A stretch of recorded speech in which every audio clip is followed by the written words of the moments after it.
Bismillahirrahmanirrahim. Assalamualaikum warahmatullahi wabarakatuh. Selamat pagi, salam sejahtera untuk kita semua. Alhamdulillah, pada pagi hari ini saya ingin berbagi praktek baik. Semoga bisa menginspirasi saya, Agus Pancasila, Kepala SMA Negeri 1 Kota Cilegon. Hasil observasi pembelajaran di kelas untuk guru-guru SMA Negeri 1 Kota Cilegon dengan fokus pengamatan adalah pada indikator berbasis PMM dengan topik disiplin positif. Selamat menyaksikan.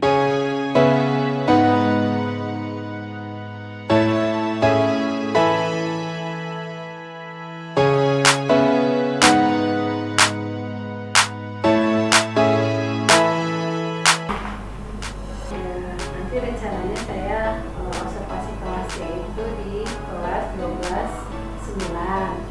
Materinya nanti akan saya sampaikan, materinya terkait peluang Pak ya. Jadi skenario pembelajarannya sesuai dengan kesepakatan kita sebelumnya. Setelah saya menyampaikan tujuan, kemudian persepsi kegiatan pendahuluannya, nanti ada beberapa poin yang sesuai kesepakatan kita itu Pak, terkait pendidik, memberikan salam, mengisi kebersihan ya Pak, dan secara kelas, kehadiran peserta didik, kemudian kebiasaan dan administrasi, sama membuat keyakinan kelas. Nanti dari keyakinan kelas ini Pak, sesuai dengan kemarin PMM kita, memberikan penguatan disiplin positif kita Pak kemarin. Digitalisasi yang akan saya gunakan Pak ya, itu juga kemarin kesepakatan kita menampilkan digitalisasinya. Nanti digitalisasi yang akan saya gunakan itu terkait penggunaan aplikasi YouTube, kemudian penggunaan Figma, Jamboard, kemudian nanti anak-anak juga kita bahan tayangnya nanti berupa Canva, dan kita juga pakai Appressor dalam menyampaikan materinya. Nanti digitalisasinya Pak ya, dan ada visi juga nanti. Terima kasih atas kesiapannya menjadi objek observasi ya. Mudah-mudahan pelaksanaannya semua lancar. Poin-poin yang tadi disampaikan itu menjadi fokus ya, karena setiap penilaian itu ada fokusnya. Jadi hal-hal yang dalam fokus ini harus tampak pada saat pembelajaran dilakukan. Oke, selamat mengikuti kegiatan observasi. Terima kasih ya Pak.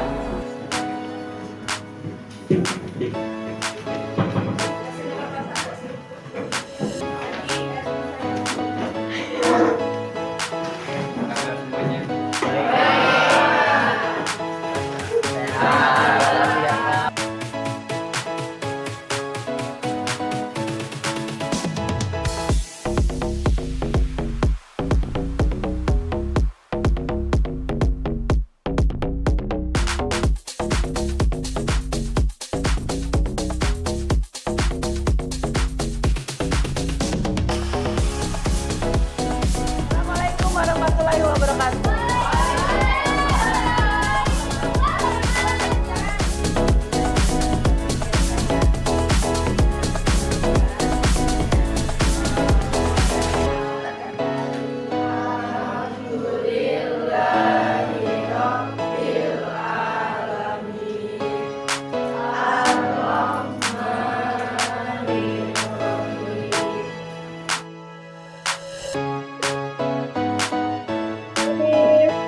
Siapa?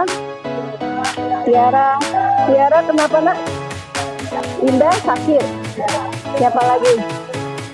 Laura ingin. Sebelumnya Ibu mau memberikan apresiasi dulu. Jadi kelasnya tampak sangat bersih. Terima kasih ya Pak Arif. Terima kasih akan belajar tentang peluang. Sudah nggak asing lagi ya peluang itu apa nak? Di situ juga ada gambar-gambar apa itu? Udah tahu itu gambar apa? Ada dadu, ada koin, ada bola-bola. Oke, coba Edi kamu bacakan. Tolong dibacakan tujuan pembelajaran kita hari ini. Sudah kedengaran tahapannya? Nah ini, nanti hari ini kita akan belajar. Pertama kalian nanti Ibu kasih sumber bacaan, ada link di YouTube ya, sama silakan nanti searching di internet. Boleh pakai handphone, satu kelompok 2 saja ya, jangan semua handphone dipakai, satu kelompok 2 saja. Nanti kalian ambil materi sumber bacaan dari situ, kemudian kalian nanti Ibu bagi-bagi, ada yang nanti bikin pakai kanva, ada yang pakai karton, yang hobi menulis nanti silakan pakai tulisannya. Oke.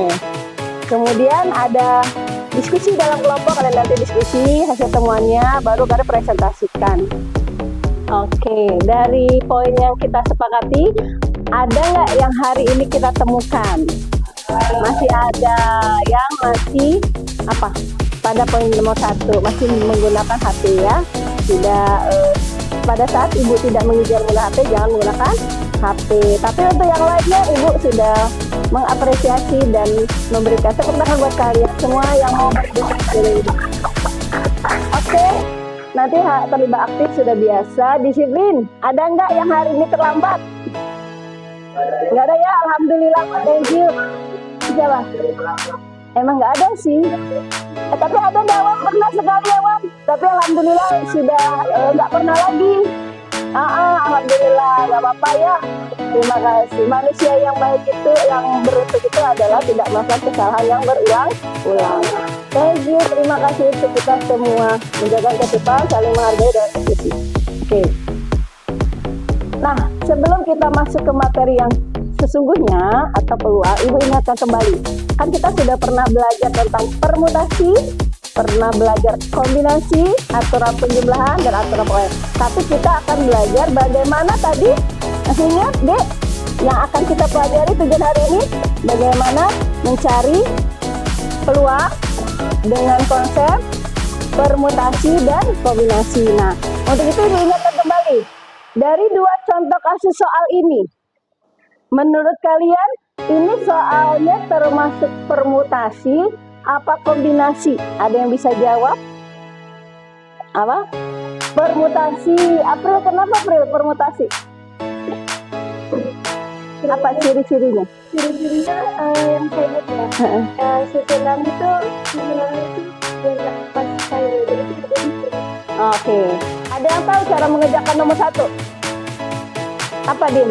Nah ya, kalian di situ tuliskan apa yang kalian nggak ketahui tentang peluang, apa yang ingin kalian ketahui tentang peluang. Di situ ditulis di situ ya. Tulis aja. Nggak usah terlalu ini. Sebatas pengetahuan kalian aja. Kalau kalian belum tahu semua, nggak apa-apa tulis di situ saya belum tahu semua. Jadi biar Ibu mengajarnya berdasarkan itu.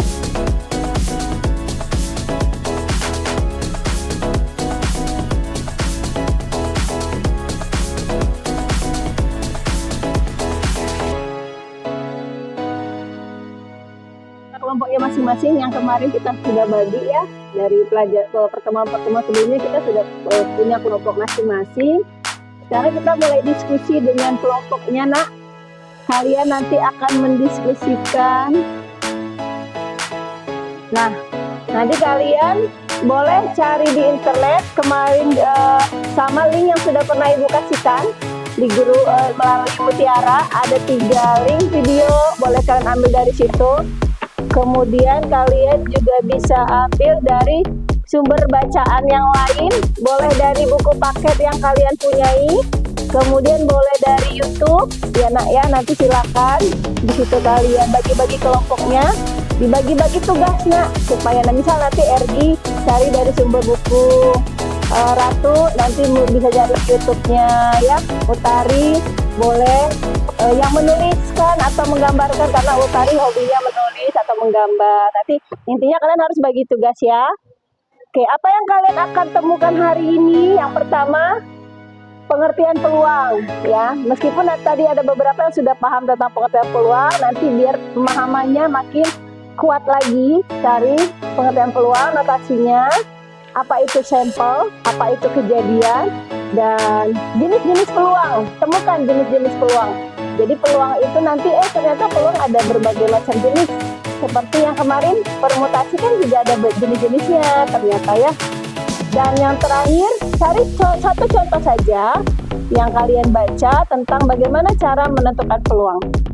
Satu contoh saja. Boleh kalian ambil salah satu dari jenis peluang itu.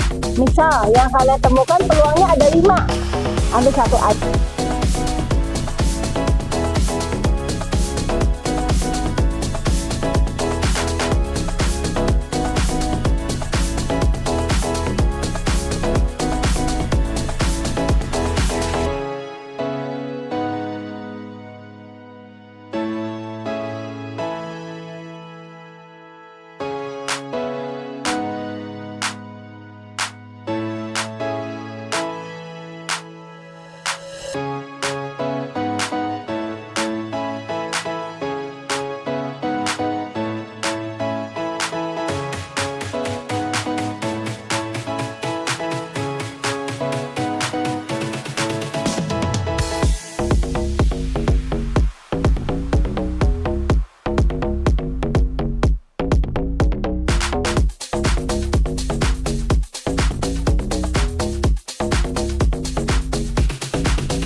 Tapi setelah saya searching, belajar dari berbagai sumber, saya jadi tahu nih ternyata peluang itu bukan hanya peluang sederhana, tapi ada juga peluang majemuk yang dimana ada 4 lagi rinciannya. Nah, terus apa kesulitan saya ketika mempelajari hal peluang seperti itu? Jadi kesulitan sih karena ini bisa searching, jadi belum ada kesulitan yang terlalu sulit ya, tapi kita dijelasin untuk searching.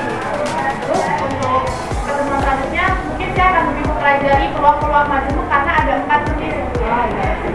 Itu aja dari saya. Terima kasih. Assalamualaikum warahmatullahi wabarakatuh. Lagi ya. Oke, silakan Dinda. Assalamualaikum warahmatullahi wabarakatuh. Saya Dinda Nisa dari Perwakilan Kelompok 5. Di sini saya akan menyampaikan refleksi saya terkait pembelajaran hari ini. Jadi yang pertama itu kemudian yang kalian pelajari hampir sama jawaban saya seperti Mutiara, di mana saya juga baru tahu jenis-jenis peluang itu ternyata ada 2, ada yang tunggal, peluang majemuk, dan ada rinciannya juga ya Mutiara. Nah, tapi selain itu juga saya jadi lebih tahu dan lebih mengerti apa terkait kejadian, percobaan, dan juga ruang sampel. Nah, terus kesulitannya itu buat saya dalam memahami jenis-jenis peluang itu pasti ada hal yang menurut saya mengerti, Bu. Dan misalkan ada saya baca tadi ada lokasi ada nah itu saya kurang mengerti ya Bu ya, soalnya itu kan pasti kembali lagi ke materi-materi matematika sebelumnya. Terus untuk hal baiknya itu saya kemungkinan bakalan mengulang lagi materi terkait jenis-jenis itu, membaca lagi dan memperdalam melalui latihan soal apabila ada. Saya bakal nanti saya bakalan tanya ke guru. Oke, terima kasih Bu. Terima kasih. Oke Kak, alhamdulillah yang ingin menyampaikan yang lainnya mungkin nanti di lain waktu ya. Tapi apa yang disampaikan Mutiara dan Dinda tadi akan kita bahas di pertemuan kita berikutnya. Dinda kan penasaran tuh, Bu, ternyata ketika saya menggali informasi ada notasi-notasi baru yang nggak saya pahami ya, ada gambarnya, ada notasi yang. Nah, insya Allah kita akan pelajari itu di pertemuan kita berikutnya ya. Semoga kita diberikan kesehatan, kemudian kalian terus tetap semangat dan jangan lupa mengulang materi hari ini untuk dipelajari di rumah supaya besok ketemu Ibu nggak ada putus lagi, ya kan? Seperti teorema otak neuroscience. Oke, jadi dia ilmu itu harus dihubungkan atau belajar. Oke. Saya dari Ibu, terima kasih atas perhatian hari ini. Terima kasih atas atensinya. Mengucapkan wassalamualaikum warahmatullahi wabarakatuh.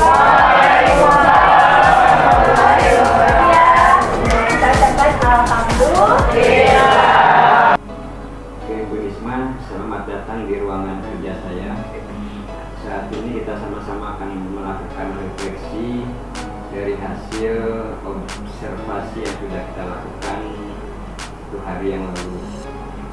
Dari pengamatan saya sebagai observer, saya melihat proses pembelajaran sangat kondusif, ya, berjalan dengan tahapan-tahapan yang sudah sesuai dengan skenario yang ada di dalam modul. Saya mengamati poin-poin penting dari yang ada di dalam instrumen, hampir semua di sana terpenuhi, hampir semua ada. Ini akan menjadi contoh bahwa pembelajaran yang baik, yang benar sesuai dengan kriteria kurikulum Merdeka, di mana di sana kita harus memberikan pelayanan kepada siswa mungkin lebih, ya. Kemudian harus ada kolaborasi, ya. Kemudian di sana harus ada gotong royong, ya, sebagai salah satu unsur di dalam elemen P5. Di situ juga muncul kreativitasnya muncul. Dan salah satu kemampuan yang memang diharapkan sebagai kompetensi yang dimiliki siswa bukan hanya materinya saja, tetapi kemampuan mereka berpresentasi juga, itu kan satu kompetensi yang memang sudah muncul kalau saya lihat dari proses pembelajaran yang ada. Mahasiswa aktif dan mereka mampu menyampaikan dengan lugas, begitu ya, dengan cara mereka tentang materi yang sudah mereka pelajari. Terima kasih, Ibu sudah melakukan satu kegiatan pembelajaran yang menurut saya luar biasa.